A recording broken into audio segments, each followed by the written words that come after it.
নমস্কাৰ। Believe in nature যি NGO ইতিমধ্যে এই দিল্লী বেছ হয় যদিও মোৰ নিজৰে মাকুম বিধানসভা সমষ্টিৰ ইয়াতে এই প্ৰতিষ্ঠা লাভ কৰিছে বুলি পেলাই গম পাইছোঁ।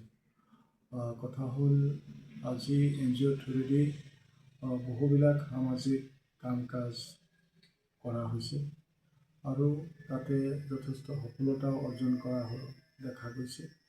মই শুভেচ্ছা জ্ঞাপন কৰিছোঁ বিলিভ ইন নেচাৰ এই NGO বিশেষভাৱে পিছপৰা সমাজখনৰ বাবে তেওঁলোকে যাতে বিভিন্ন কাম কাজ তেওঁলোকে হাতত লয়, তেওঁলোকে মানুহখিনিক সজাগতাৰ বাবে যিখিনি মানুহ আজিও বহুবিলাক অন্ধবিশ্বাসৰ মাজত আছে, তেওঁলোকে হতাশগ্ৰস্ত হৈ আছে, এনে বিশেষভাৱে মহিলা শক্তিক আগুৱাই লৈ যাবৰ বাবে মই আশা কৰিছোঁ। যিবিলাক বিভিন্ন চৰকাৰী আঁচনি আছে, সেই চৰকাৰী আঁচনিসমূহৰ জৰিয়তে কিদৰে উপকৃত কৰিব পাৰি তাৰ কাৰণে কাম কৰিব পৰা যায়।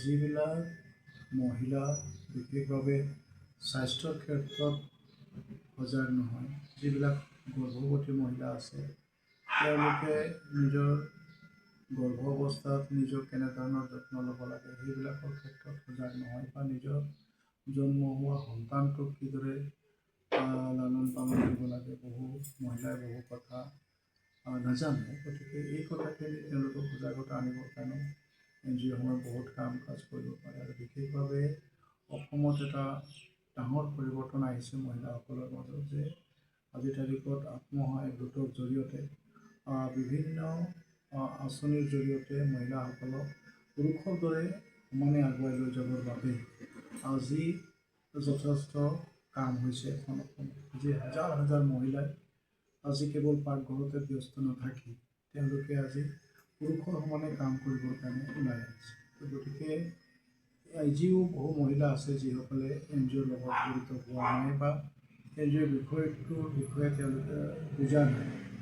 গতিকে মই ভাবোঁ যে এই আমাৰ NGOৰ জৰিয়তে আমাৰ গোটসমূহৰ লগত আলোচনা কৰি পেলাই যিবিলাক মহিলা এতিয়াও ৰৈ গৈছে, সেইসকল মহিলাক যাতে আত্মসহায়ক গোটৰ লগত জড়িত কৰিব পৰা যায় আৰু তেওঁলোককো বিভিন্ন আঁচনিৰ লগত জড়িত কৰাই পেলাই, বেংকৰ লগত জড়িত কৰাই পেলাই যাতে তেওঁলোকক আগুৱাই লৈ যাবৰ বাবে প্ৰয়াস কৰা হয়।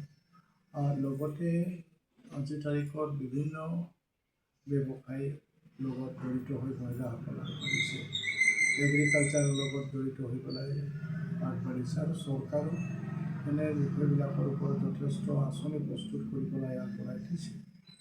গতিকে মই আশা কৰিছোঁ যাতে আগন্তুক দিনত এই NGOয়ে সৰ্বাংগীন উন্নয়নৰ কাৰণে নিষ্ঠা আৰু সততাৰে কাম কৰে, নিকাভাৱে কাম কৰে, মই তাকে কামনা কৰিছোঁ।